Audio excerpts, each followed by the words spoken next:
This is one of my favorite tracks, but also a track that I never won at. So maybe one day I'll keep telling the story of finishing second to Ruby Craven, and I'll win maybe one day. Closest finish is after. So we had a quiz on you earlier before you got here. What's the win total? What's your win total? 34. 34.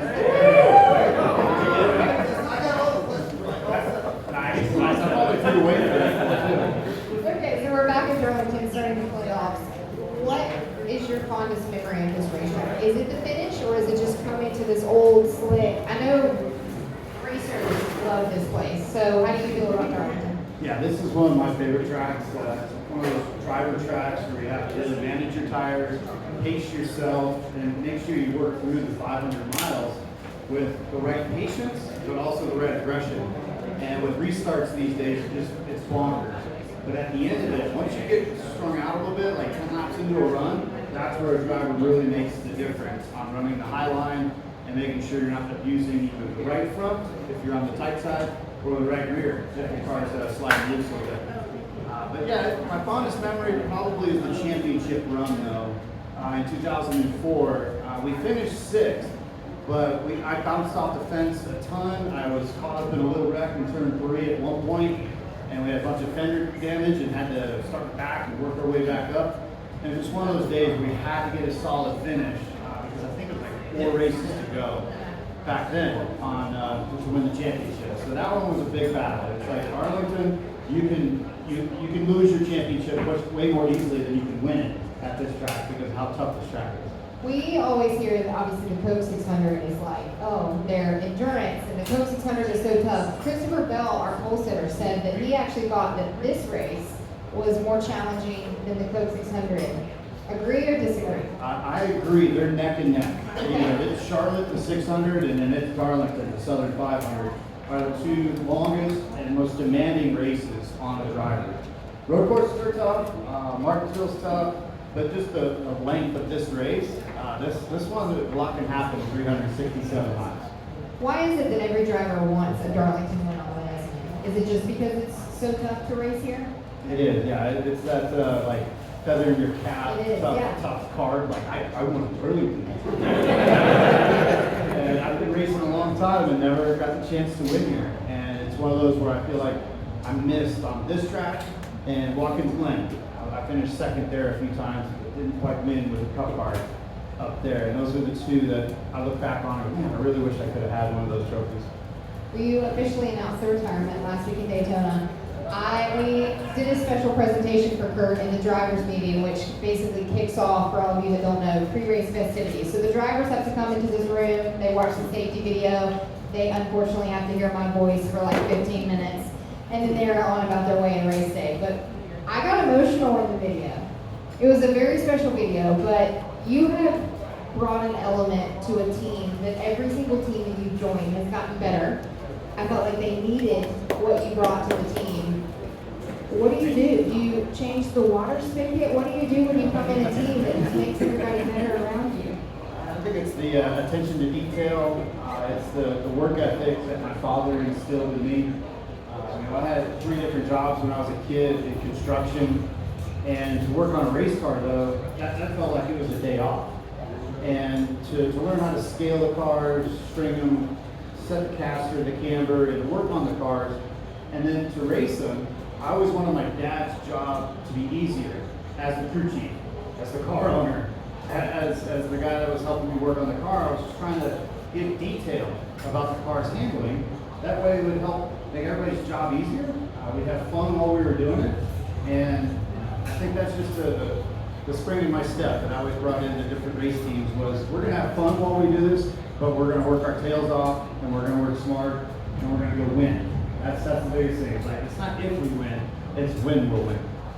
And watch this sigh relief from the rim. I've asked you this before too. Just because you're retiring, you're still going to be around, correct? Oh yeah, no, I'll be around for sure. Yeah, with Tyler Reddick, with Bubba Wallace, and everything going on at 2311, we're building a huge new brand new race shop that's off of I-77 in the Charlotte area, helping with design there, working with pit crew things, stuff with TRD, Toyota, things with our simulator, wind tunnel numbers, engine numbers. It's always fun to now take a step back and digest it all in a much slower pace. And I'm seeing things that I missed when I was a racer. And that's where I'm helping out Bubba and Tyler, find that extra gear. That way we're able to compete for more wins and make a run through these playoffs. Yeah, of course. And both cars into the playoffs, which is such a great thing for 2311. Bubba, the only driver making it on points. What's the mission now through the playoffs? How do you make sure that they're consistent every round, that they have the mindset of survive and advance? What's that look like for you? Yeah, I just want the group to just keep business as usual. Bubba's intensity level in the team meetings all this week was pretty high. It's like, right, hey man, just do the same thing you've been doing. You've had a nice average finish as of late, around 11th. That will get you through the first round. So we don't need to reinvent the wheel. With Darlington is a good track for him and Tyler. Kansas is an excellent track for 2311. I won there, Bubba won there. Like, our setups just work at that track. And then Bristol, we want to have enough points built up to get through that cutoff race, because Bristol, stuff can happen pretty quick. How nervous does it make you watching Tyler run the wall at Darlington? Gosh, did you see that camera? That's on the record spoiler. Yes. You guys got to check that out on the TV broadcast tonight if you can.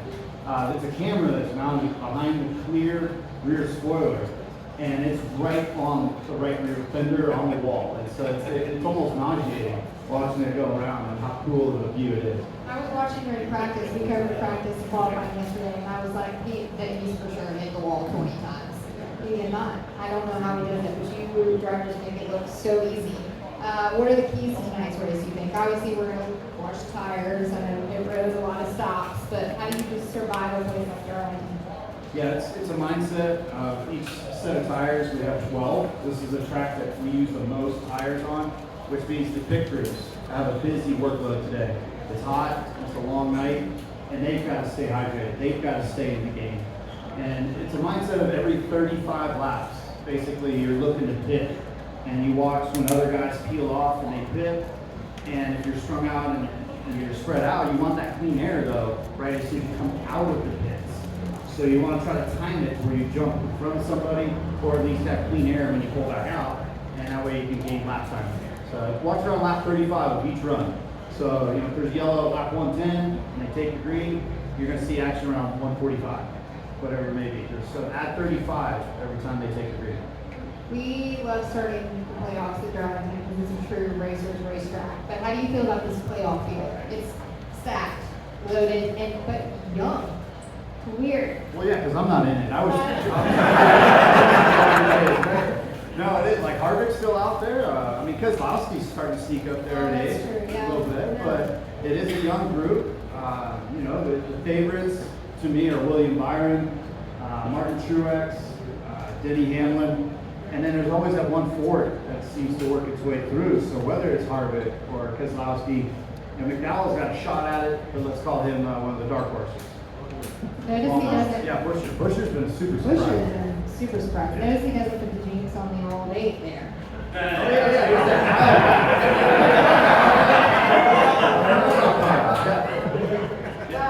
What has Kyle thought of your retirement announcement? Was he like, all right, bud, you gotta go, let me have it, kind of thing? Or what's he kind of just working with Kyle last year? Oh, it's Kyle. It backfired completely. He's like, okay, so now you're gonna work on Braxton's cars, and because my dad turned 70 this year, and so he's still a little older and a little slower. So he says he's just fine. But yeah, Kyle's like, oh yeah, now you got more time for Braxton. Let's go. We're all racing. Uncle Kurt is the best. Braxton loves Uncle Kurt. He literally runs down pure road. I always know when Kurt's in the vicinity because Braxton will go like running and take off behind Kurt. How fun is that just to watch your nephew basically come up the same way you guys did and work on his own cars and go out with Kyle? He's winning everything. He's winning everything. And we're choosing to go to where the competition is. It's not like there's only 4 or 5 kids in his class. That's the way my dad taught Kyle and I, is we would try to find a division that had the most cars and jump into that and work your way through the toughness of all the other competitors and the competition. And so in Florence this week, Braxton, I think, won twice. He had 3 races. I think he had brake trouble on one of them. But he's up against like one of the national kids in the Bandoleros, and then with the quarter midgets in Talladega, A kid from Indiana was like the national champion last year, and Brexton finished second to him in just his first few starts in the quarter meet. So here we go. It's going to be a long journey. Kyle and I, we didn't have a ton of money growing up. Where Brexton's got all the right stuff. We just got to keep it in perspective. When people ask what my goal in the industry is, I always say I just want to be covering the sport when Kurt Busch and Keelan Harvick are racing. So if I accomplish that, I've done everything right in the world. But no doubt they're going to be here, and they're just growing so fast. He's walking in his cool shades yesterday with his camo shorts on pit road. Camo shorts are coming back. Yeah. I don't know. It's gonna be great. It was new when Kyle and I were inducted into the top 75 NASCAR drivers of all time. Brexton handed us the boxes to open. And so it's a nice family gathering, and he's looking at the box, he's looking around and goes, maybe I can be in the top 100 when that comes out in 25 years. He's already got his goals set. And that was the last time we were here in Darlington. What did it mean to you to be named to one of NASCAR's 75 greatest drivers? This is of all time, not just like, hey, recently 75. 75 greatest of all time.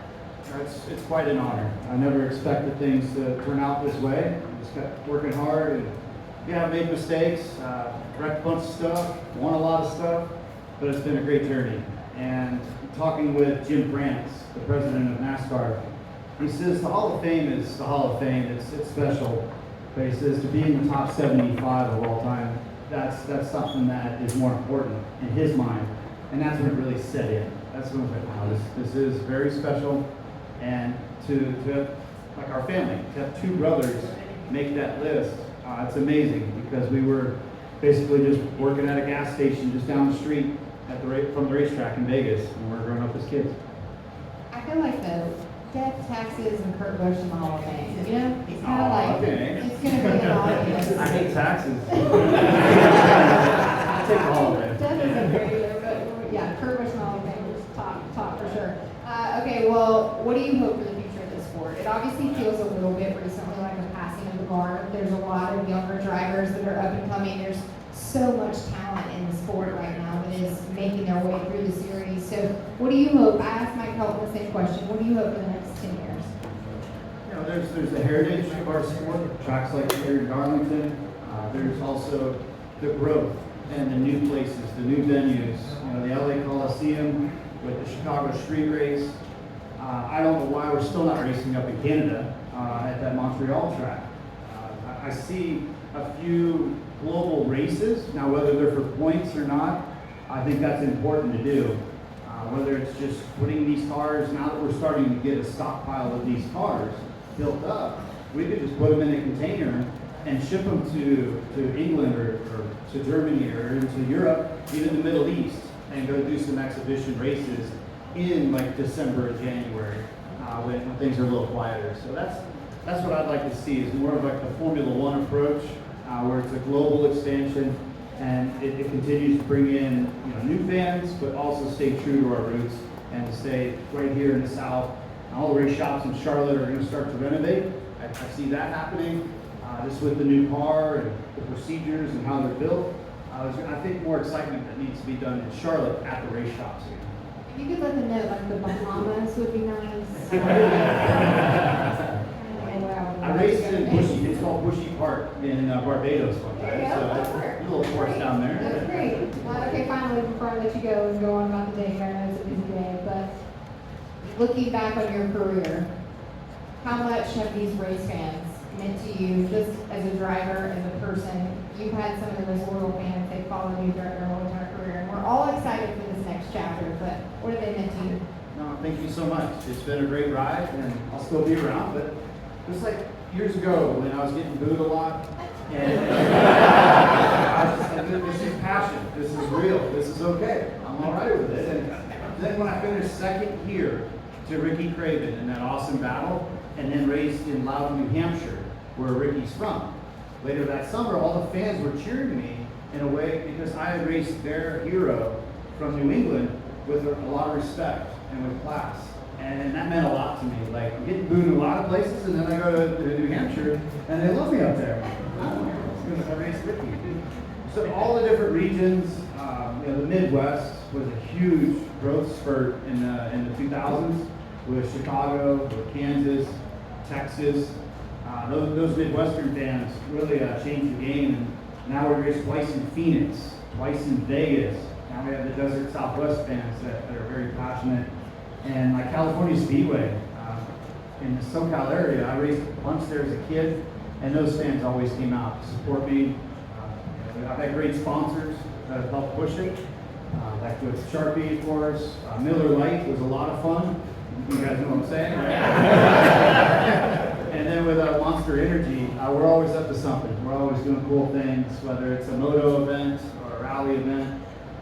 When I ran the Indy 500, they were there supporting me, and the fans in Indy really embraced that Southern NASCAR boy when I went up there to go race with those guys. So that was an incredible experience. Well, we appreciate you. Thank you for everything you've done for the sport. I'm excited to keep hanging with you in the garage. I know you're not going anywhere. Kurt Busch, everybody.